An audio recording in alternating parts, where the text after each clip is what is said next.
As you can see on the screen, हम आपके लिए क्वेश्चन लेकर के आए हैं और ये नीट 2025 में पूछा गया सवाल है। सवाल में आपको करेक्ट आंसर को सिलेक्ट करना है। इसमें option number A B C D दी हुई है, हम एक एक करके देखते हैं। ऑप्शन नंबर ए में मेंशन है the reductive division, that means meiosis की बात की जा रही है, for the human female gametogenesis starts earlier than that of the male gametogenesis. जैसा कि आपको हमने बताया भी है, आपने अगर प्रीवियस रील्स को देखा है तो आप जान पाएंगे कि फीमेल के अंदर में गैमेटोजेनेसिस फीटल स्टेज पर ही शुरू हो जाती है और मेल में प्यूबर्टी हिट होने के बाद गैमेटोजेनेसिस की प्रोसेस शुरू होती है। दैट मींस मियोसिस का प्रोसेस जो है वो प्यूबर्टी के बाद शुरू होती है और फीमेल में प्यूबर्टी से पहले क्या, फीटल स्टेज में इसकी शुरुआत हो जाती है।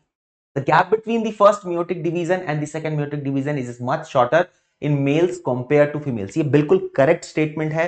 फीमेल में ये प्रोसेस फीटल स्टेज से शुरू होती है और अल्टीमेटली प्यूबर्टी के बाद, है ना, सर्टेन ड्यूरेशन तक चलती है अंटिल मेनोपॉज। ठीक है, तो ये बिल्कुल करेक्ट स्टेटमेंट है। The first polar body is associated with the formation of primary oocyte। ये बिल्कुल गलत स्टेटमेंट है। First polar body is associated with the formation of secondary oocyte, क्योंकि जब जो प्राइमरी oocytes हैं वो अपना मियोसिस 1 कंप्लीट करती है तो दो सेल्स बनते हैं। एक सेल जिसको सारा का सारा साइटोप्लाज्मिक कंटेंट मिल जाता है वो सेकेंडरी oocyte होता है, और जो बच जाता है उसको आप लोग फर्स्ट पोलर बॉडी बोलते हैं। तो ये स्टेटमेंट गलत है।